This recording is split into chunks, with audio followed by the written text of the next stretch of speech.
Welcome to Ask. Please like, subscribe, and turn on notifications. If you haven't already, it really helps. Thanks.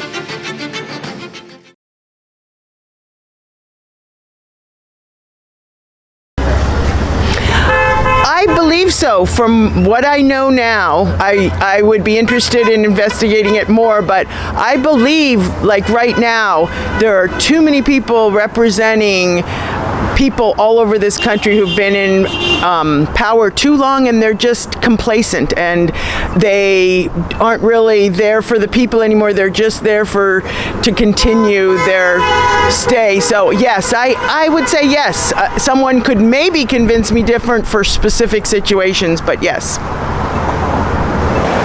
I do not. I think that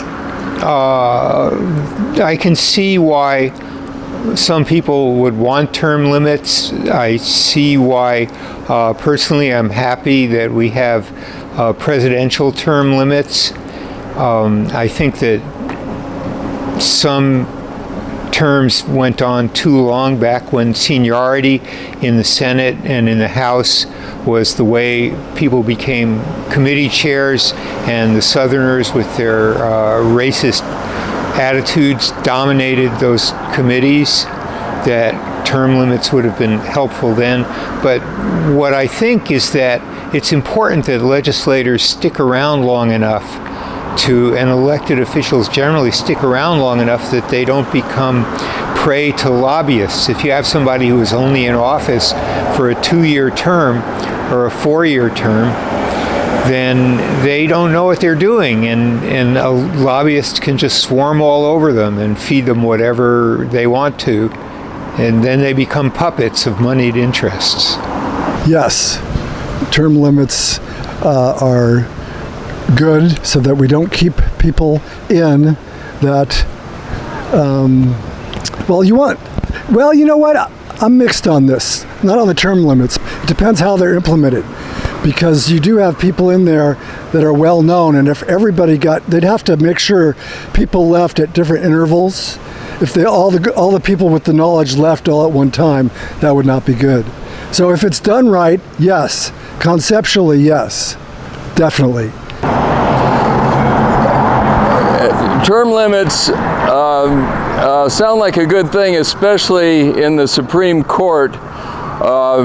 Term limits, I think that would be a good thing for the whole country. I haven't given it that much thought, but if it strengthens democracy, I am all for it. I think I would want term limits in every branch of government. I think that, whether it's 4, 8, 6, 12 years in power, that's going to, having that power is going to do certain things to your values. Being in that system too long is just going to disconnect you from the people you're supposed to be representing. So I think the benefits outweigh the cons in terms of getting fresh people, getting new people into those offices.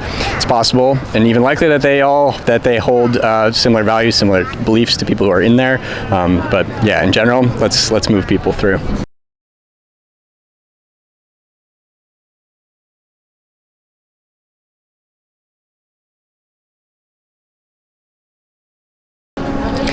Well, I think they should be held more accountable than the general public because they're in positions of trust. So in the general public, if somebody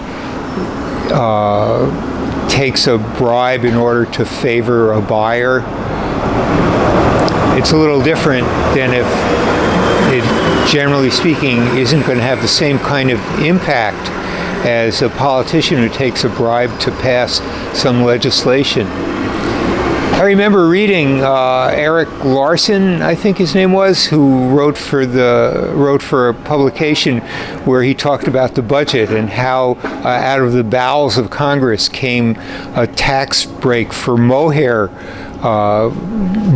creators. And where did that come from? It's hard to know, other than that somebody was getting something that didn't really benefit the public. Absolutely equally, if not more, responsible for their actions than the general public. it's just crazy that the Supreme Court would give the president the power to commit crimes with impunity. That's not who we are. That's not our country. It's never been. No one ever thought that. The Supreme Court, taking Colorado's decision and saying, "Oh well, we'll rule on this." They said he was guilty of insurrection, and then they do this whole sideways thing where, "Oh well, that's not what it's about at all. It's really about whether the president should commit." What kind of jurisprudence is that?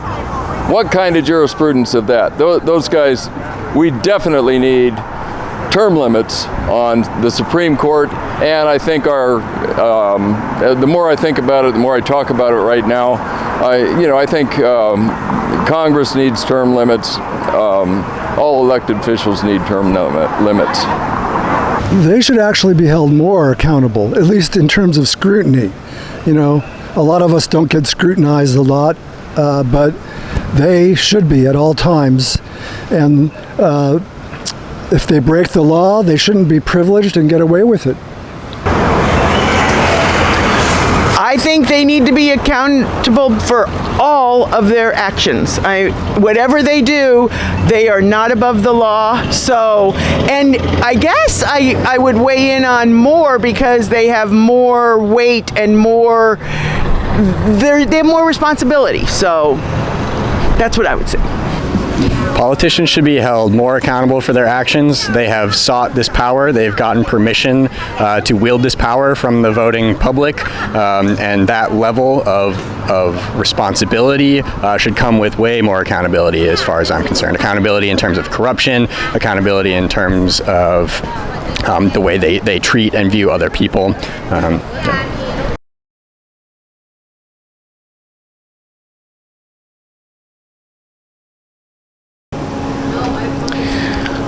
It's really hard to generalize about that. I remember going to my former congressman's town hall back in 2010 when Democrats were getting a lot of hostility over the Affordable Care Act. Somebody in the audience stood up and said, I have a book about corruption in Washington where they talk about they name politicians, and you are not mentioned in the index, he said. So yeah, I mean, there's more corruption than I would like to see. There's pretty well documented insider trading by politicians.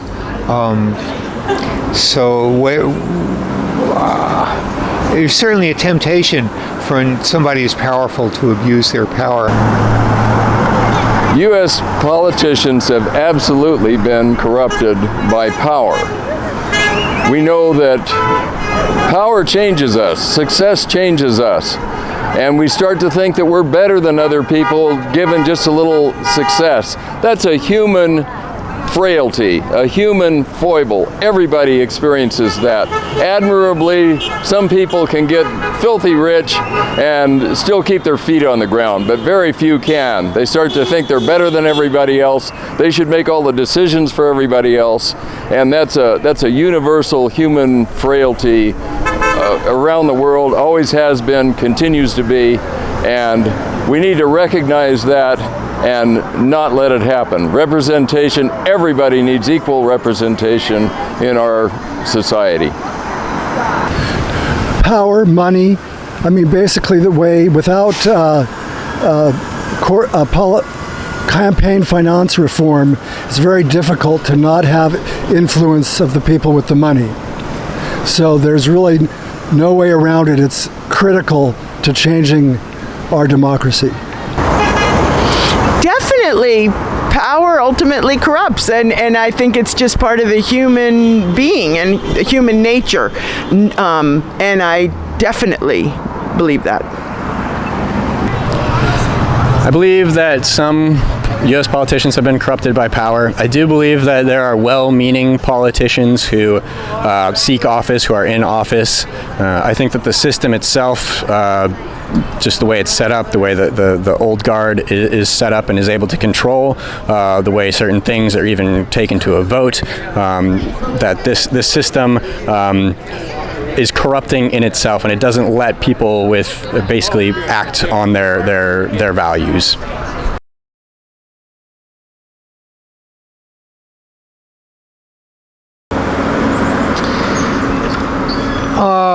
Well, yeah, I would say that we're pretty low on civic education in this country. People often don't even know who their representatives are. We have very low turnout.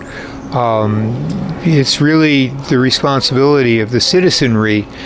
On the other hand, the politicians who there are too many politicians who believe that they're better off with an ignorant citizenry. I think the prime example is our current president, who was on record as saying, "I love the poorly educated." So if someone is poorly educated, they just take whatever they get, which can be nonsense. So there's a combination of the citizens not electing people in their own best interests and politicians who foster that. I don't think the quality is. I think the ones that get elected that shouldn't have been is the voters' fault. But sometimes they can hide their quality. You don't know until they get in. So that's a hard one. But in terms of the voters should be educated, people should take more time to study who they're voting for. The last election is a good example. You know, Trump said all these things about, oh, I'm going to do this and that. I'm going to make the economy better. He hasn't. You know, I'm going to make healthcare better. He made it much worse. You know, he just said it to get the votes, and everybody believed him. Not everybody, but a lot of people didn't study and think enough before they voted. I mean, I wouldn't say just voters.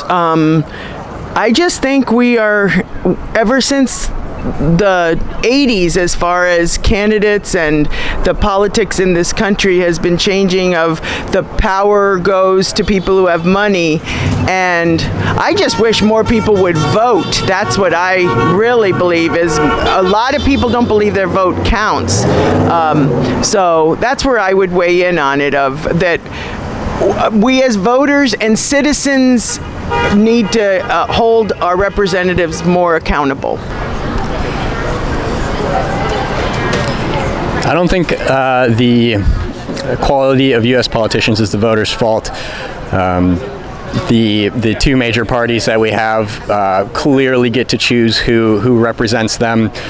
We saw this in the 2016 primaries when Bernie Sanders had all that groundswell, and Hillary Clinton was basically just placed into the candidacy because she was more favorable to the establishment. That is not a voter problem. That is an establishment problem. I think it's less true probably at starting at smaller government, city level, probably not that true. County level, probably not that true. As you get to state and national level, it becomes more and more the political parties controlling who actually gets to be on the ticket.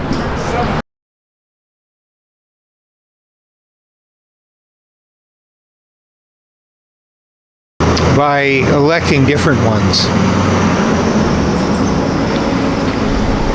By making our wishes known to politicians in visible and collective ways. Not just politicians generally, but our own representatives if we're not satisfied with them. An issue in the United States is that people tend to think, I would like this other guy's politician out of office. They should have term limits. I do like mine. And so one thing that we would need to do would be to organize to change the people who are badly representing people other than ourselves. Finance reform. Campaign finance reform. That's the main thing. And corruption solves the things like the justices getting yachts and trips worth hundreds of thousands of dollars in cars. That's so obviously not allowed in our Constitution. Politicians, we can stop them getting ever more power for themselves with some very broad general procedures. For example, when I was in high school, this is in the 60s, 70s, when windfall profits got hit with windfall taxes, and that way you didn't get an enormous, obscene concentration of wealth in the hands of a few people who think that they must be God's chosen. Absolutely, we can control. Citizens United, get rid of that.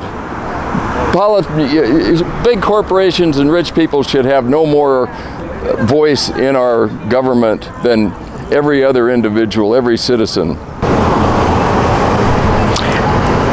Such a good question. I think if we could get that Citizens United repealed and get wealth inequality under control, we would do so much better in that way, because politicians wouldn't have as much power, and that is really what ultimately is what's happening right now. Is the power corrupts and the wealth inequality just keeps it going. One of the most effective ways to limit the power that politicians can amass is to limit the amount of money they can take from corporations. I think Citizens United was a huge mistake for this country. We should absolutely be limiting how much money that politicians can take from corporations.